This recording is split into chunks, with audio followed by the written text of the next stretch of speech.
살아계신 하나님, 참 감사합니다. 오늘도 새 날을 허락해 주시고 주의 말씀을 의지하여 하나님을 바라볼 수 있도록 축복해 주심을 감사합니다.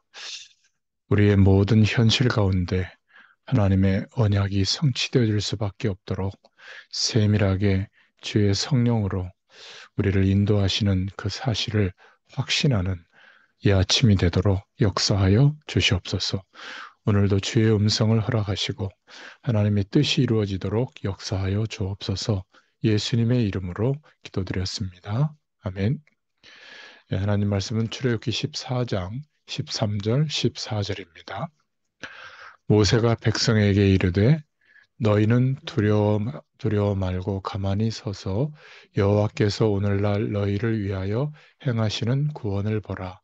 너희가 오늘 본 애굽 사람을 또 다시는 영원히 보지 못하리라. 여호와께서 너희를 위하여 싸우시리니 너희는 가만히 있을지니라. 아멘. 사망 앞에 도착한 이스라엘이라는 제목입니다. 믿음은 바라는 것들의 실상이요 보지 못하는 것들의 증거니 히브리서 11장 1절에 말씀하고 있는데 세상 사람은 눈에 보이는 것을 중심으로 살아가죠. 그런데 믿음의 사람은 어, 영적인 것을 중심으로 쫓아갑니다. 어, 하나님은 중요한 것들은 믿음도 보이지 않고 영도 보이지 않게 이렇게 창조하셨죠. 그러나 하나님 모르는 사람들은 보이는 것을 중심으로 살아갑니다. 우리는 눈에 안 보이는 영적 사실을 중심으로 살아가죠. 성령의 인도를 받으면 승리하게 됩니다. 그러나 성령의 인도를 받지 못하면 악한 영의 속임수와 또 그 방향을 따라갈 수밖에 없죠. 믿음이 있으면 우리의 영혼은 살게 되고 영적인 힘을 얻으면 모든 부분에 힘을 얻게 됩니다. 결국 믿음 있는 사람이 승리하게 되죠. 자, 오늘 말씀을 통해서 14장의 내용을 보면 첫 번째로 홍해 앞에 선 이스라엘과 모세를 볼 수 있습니다. 이스라엘 민족에게 하나님은 적과 꿀이 흐르는 가나안 땅으로 가라. 내가 너와 함께 하겠다. 그러셨는데 오늘 본문에 보면 뒤에는 애굽 군대가 막 기마병이 쫓아오고 앞에는 홍해 바다가 가로막혔죠. 이스라엘은 죽게 된 겁니다. 얼마나 중요한 시간이에요? 근데 10절, 12절에 보니까 원망하는 불신앙하는 이스라엘 백성들의 모습이 나옵니다. 우리가 애굽에서 나오면 죽을 것이라고 말하지 않았느냐? 앞에는 바다가 막혀 있고 뒤에는 애굽 군인이 잡으러 온다. 언제든지 어려움 당하면 기도의 사람과 불신앙의 사람이 나오게 되어 있습니다. 그런데 13절에 모세는 믿음의 고백을 하죠. 너희는 두려워 말고 가만히 서서 여호와께서 오늘날 너희를 위하여 행하시는 구원을 보라. 너희가 오늘 본 애굽 사람을 또 다시는 영원히 보지 못하리라. 이렇게 말합니다. 어떤 면에서는 불신앙하는 사람들의 말이 훨씬 맞아요. 우리가 어떻게 살 수 있냐? 여기서 죽게 되었다. 애굽에 있는 것이 훨씬 낫지 않냐?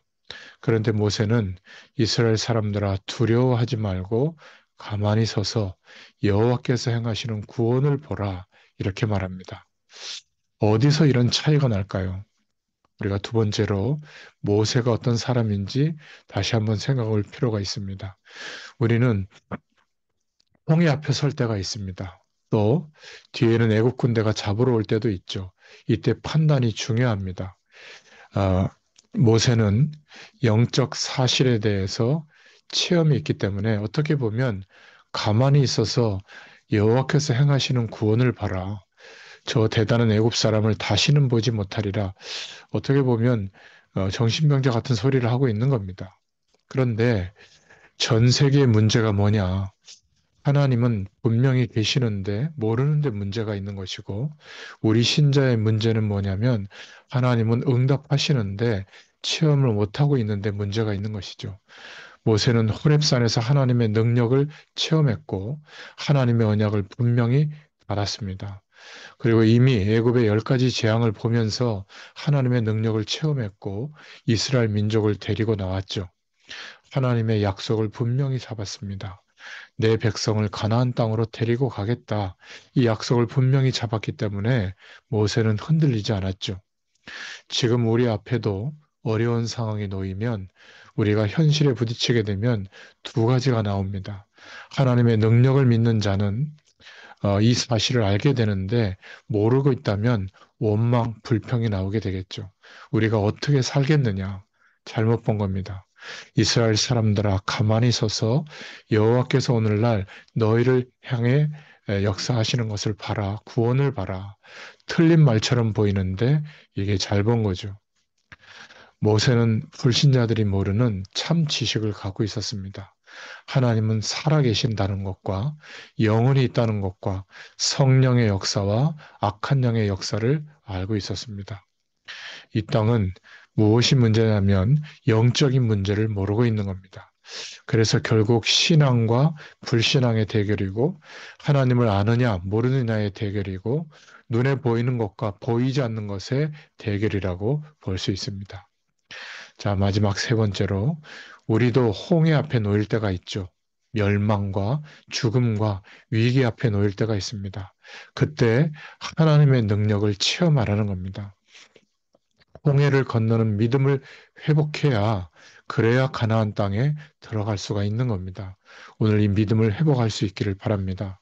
하나님은 반과학적인 하나님은 아니시죠. 그러나 과학을 초월하시는 하나님이십니다. 비의학적인 하나님은 아니시죠. 그러나 의학을 초월하시는 하나님이십니다. 반이성의 이상한 하나님이 아니시죠. 그러나 이성을 초월하시는 하나님이십니다. 이스라엘을 홍해 앞으로 인도하시는 이유는 믿음을 회복하도록 하기 위해서 그래야 언약의 땅, 가나안 땅에 들어갈 수 있기 때문입니다. 우리가 이 믿음을 회복할 때 하나님의 축복을 사실로 받게 됩니다.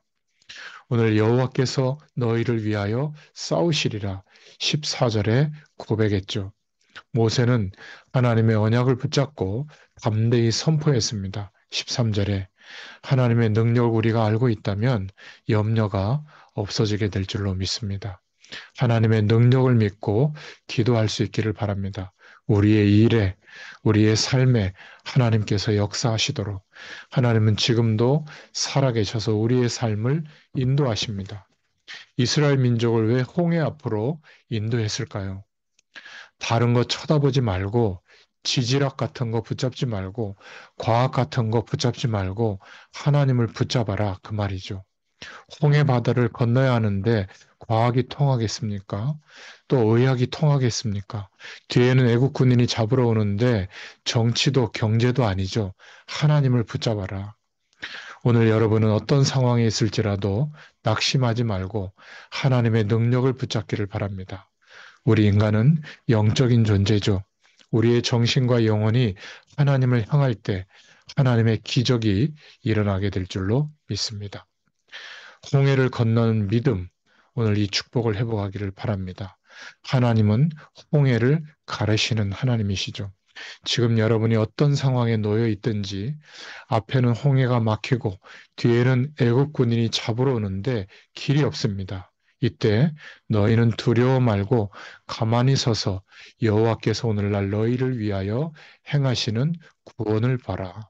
그 이유는 14절에 여호와께서 너희를 위하여 싸우시리니 너희는 가만히 있을지니라. 믿습니까? 하나님의 능력을 알수록 이론은 없어지죠. 하나님의 능력을 볼수록 조건 따지는 거 없어집니다. 하나님의 능력을 알면 알수록 사람의 소리는 작아지게 되죠. 하나님의 능력을 모르면 모를수록 사람의 소리가 커지고 너무 옳은 소리를 하지만 그것은 불신앙의 소리입니다. 오늘 믿음의 주여 또 온전케 하시는 예수 그리스도를 바라보는 한 날이 되기를 축원합니다. 기도하겠습니다. 하나님 감사합니다. 우리의 인생에 홍해가 가로막히고 애국 군대가 쫓아오는 것 같은 사망과 같은 문제 앞에 놓일 때가 있습니다. 그러한 때에도 하나님의 약속을 붙잡고 우리와 함께 하시는 하나님을 바라볼 수 있는 그 믿음을 허락해 주셔서 하나님이 행하시는 구원의 역사를 보게 되도록 오늘도 주님을 바라보는 하루가 되게 하여 주시옵소서. 예수님의 이름으로 감사하며 기도드렸습니다. 아멘. 계속 기도합니다.